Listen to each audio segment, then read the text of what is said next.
शुरू करें। सभी पत्रकार बंधुओं को नमस्कार।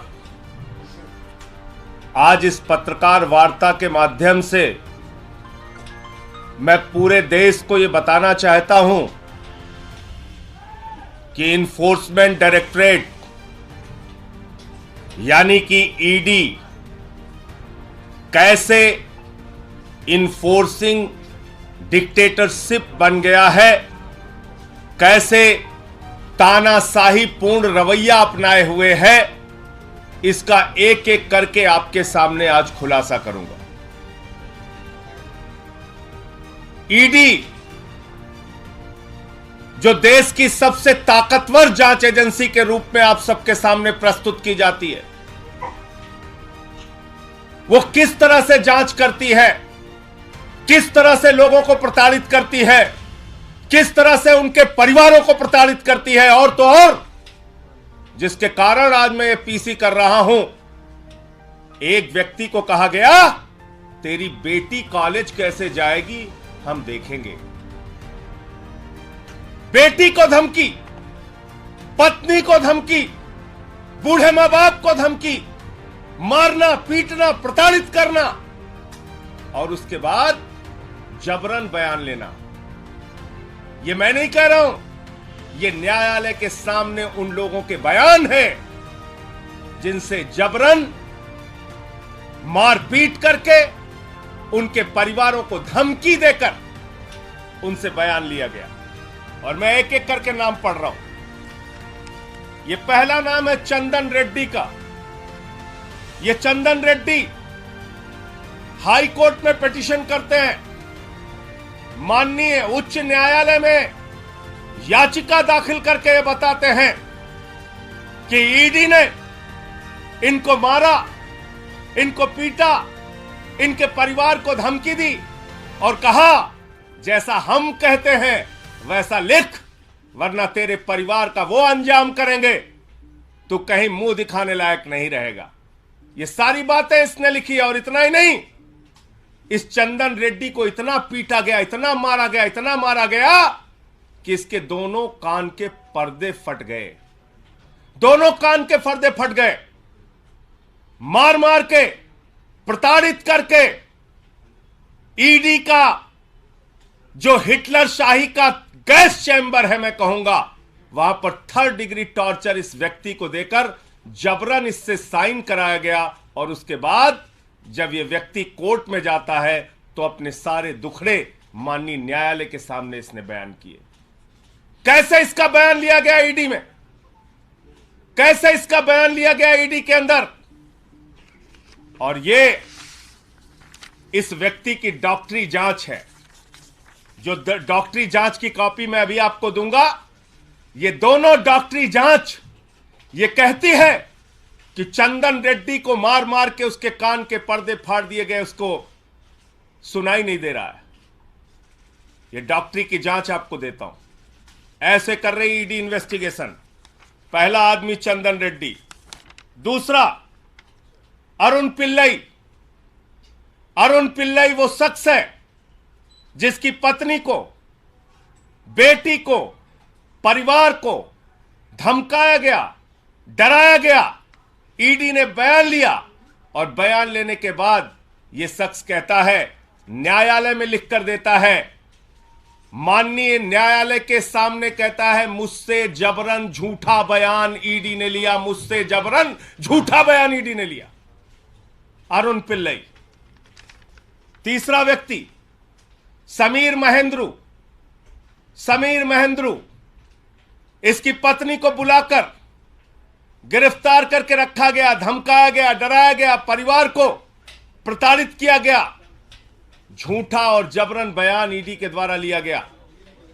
ईडी ने झूठा और जबरन बयान समीर महेंद्रू से लिया और इसने किसी और के सामने नहीं, माननीय न्यायालय के सामने, माननीय न्यायालय के सामने समीर महेंद्रू ने लिख कर दिया कि जज साहब, हमसे तो जबरन झूठा बयान लिया गया। समीर महेंद्रू।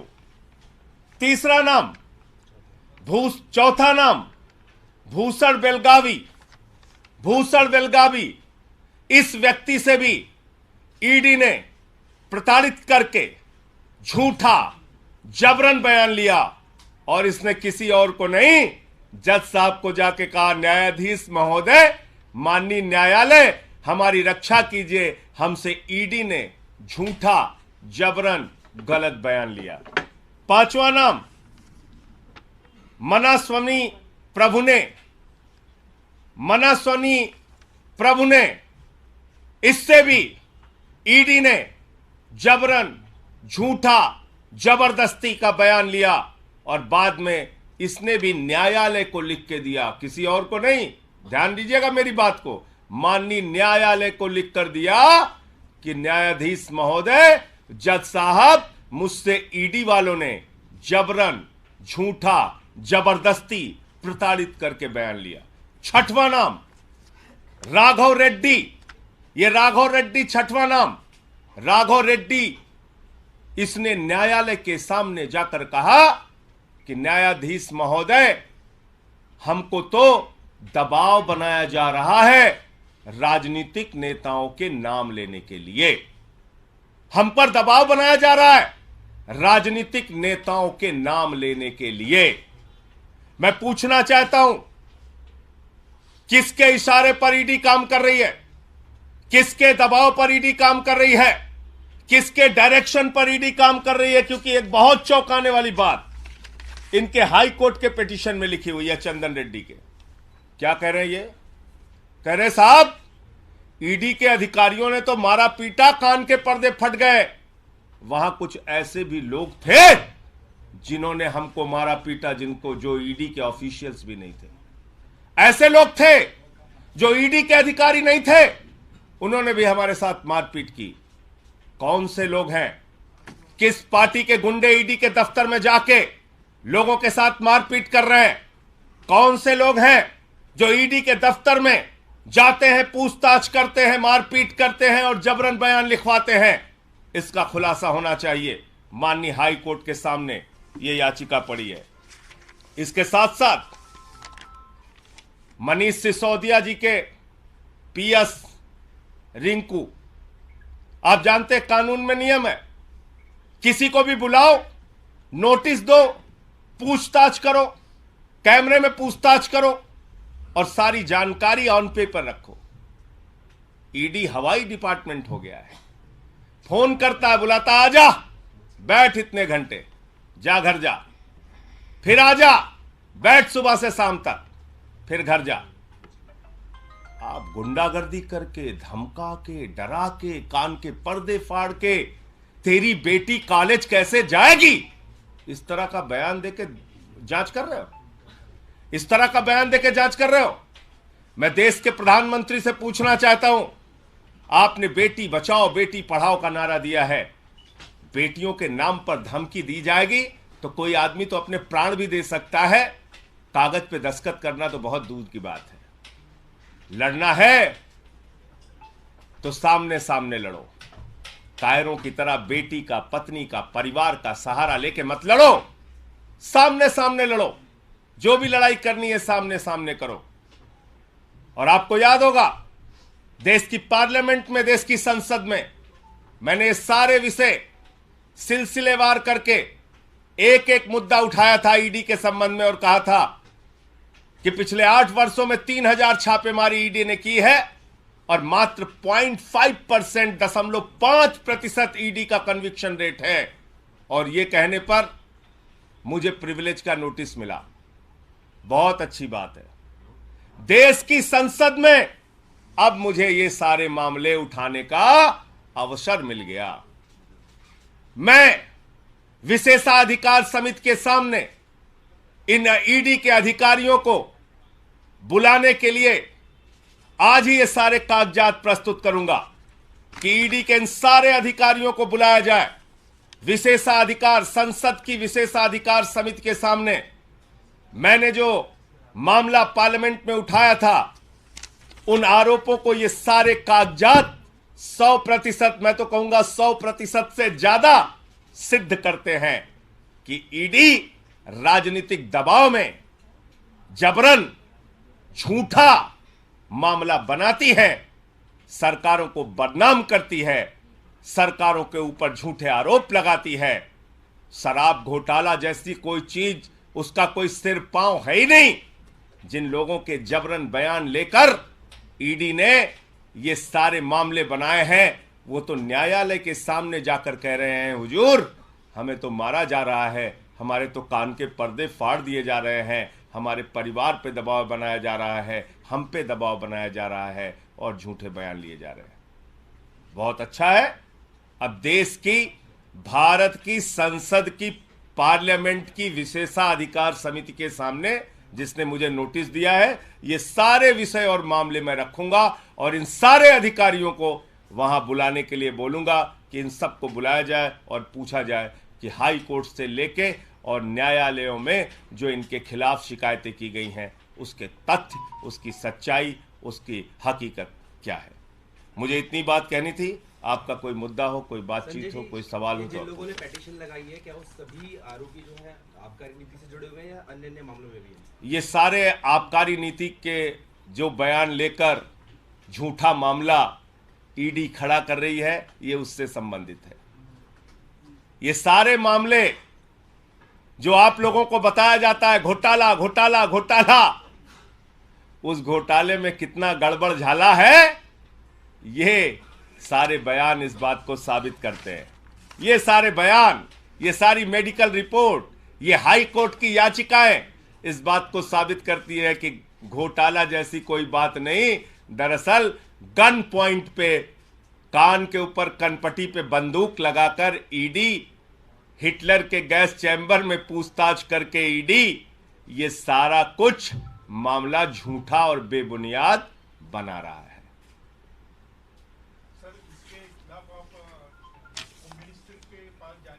मुझे तो खुद विशेषाधिकार समिति का नोटिस ईडी के मामले में ही मिला है ना। मुझसे तो भारत की संसद ने पूछा है कि भैया बताओ ईडी कैसे गलत काम करती है। तो ये सारे मामले मैं विशेषाधिकार समिति के सामने रखूंगा, पार्लियामेंट में रखूं। पार्लियामेंट तो सुप्रीम कोर्ट से भी बड़ी है। अब इन अधिकारियों को वहां बुलाया जाए और इनसे पूछा जाए कि कान के पर्दे कैसे फाड़ रहे हैं, कैसे कह रहे हैं कि तेरी बेटी कॉलेज नहीं जाने पाएगी। ये बोल सकता है कोई ईडी का दफ्तर, कोई ऑफिसर, कोई अधिकारी? ईडी के दफ्तर में कैसे बिना नोटिस के किसी को बुलाया जाता है? ईडी के दफ्तर में कैसे ईडी के अधिकारियों के बगैर कोई व्यक्ति पहुंच के मारपीट कर रहा है? ये छोटे आरोप है क्या? और ये हाई कोर्ट की याचिका है और ये डॉक्टरों की मेडिकल रिपोर्ट है चंदन रेड्डी के मामले में। ये सारे कागजात मैं भी आपको उपलब्ध करा दे रहा हूं और किसी का कोई प्रश्न हो तो पूछ सकता है। आपको लगता है कि मनीष सिसोदिया के मामले में भी इस तरीके की हरकतें ईडी कर सकती है जिस तरह का आरोप आप लगा रहे हैं? भैया ये आबकारी से जुड़ा ये मामला है। मनीष सिसोदिया के साथ भी ऐसा कुछ उन पर भी दबाव बनाया जा सकता है क्या? दबाव बनाया किसी का नाम लेने के लिए देखिए सबके ऊपर अरे भाई मैंने तो आपको बताया ना, कान के पर्दे फाड़ रहे हैं, मार रहे हैं, पीट रहे हैं, 3rd डिग्री टार्चर दे रहे हैं। तो मनीष सिसोदिया को भी ऐसे टार्चर कर सकते हैं, बाकी लोगों को भी ऐसे टार्चर कर सकते हैं, मार पीट सकते हैं, क्यों नहीं कर सकते? संजय जी दबाव क्या सबके साथ कर रहे हैं, दबाव बनाया जा रहा है। मैं फिर से दोहरा दे रहा हूं आपको सुनना। मनीष सिसोदिया का नाम लेने के लिए भी दबाव बनाया गया और ये जितने आरोपी हैं जिन्होंने ये इसमें साफ साफ लिखा हुआ है इस चंदन रेड्डी की याचिका में कि मेरे ऊपर मारपीट करके, कान का पर्दा फाड़ के परिवार को धमकी देकर ऐसे कागजात पे दस्तखत कराए गए, ऐसे कागजात पे हस्ताक्षर कराए गए जिनके बारे में मुझे कोई जानकारी नहीं। राघव रेड्डी ने कहा है कि मुझसे राजनीतिक नेताओं का नाम लेने का दबाव बनाया जा रहा है। राजनीतिक नेता कौन है सारे लोग जानते हैं। संजय जी सवाल ये है कि जिस तरीके से भाजपा के कुछ नेता मुख्यमंत्री का नाम ले रहे हैं, तो क्या आपको शंका है कि मनीष सिसोदिया पर भी ऐसा दबाव बनाया जाएगा मुख्यमंत्री का नाम लेने के लिए? देखिए ये प्रमाण इस बात को कहते हैं कि ईडी की पूरी इन्वेस्टिगेशन, ईडी की पूरी जांच कूड़ेदान में डाल देनी चाहिए। ये सारे आरोप, ये सारे कागजात न्यायालय के सामने इनके द्वारा दिया गया आवेदन, इनकी याचिकाएं चिल्ला चिल्ला के ये कह रही हैं कि ईडी झूठा, फर्जी, बेबुनियाद मुकदमा दिल्ली सरकार को बदनाम करने के लिए, केजरीवाल जी को और आम आदमी पार्टी को बदनाम करने के लिए बना रही है। ये सारे कागजात चिल्ला चिल्ला के कह रहे हैं। धन्यवाद।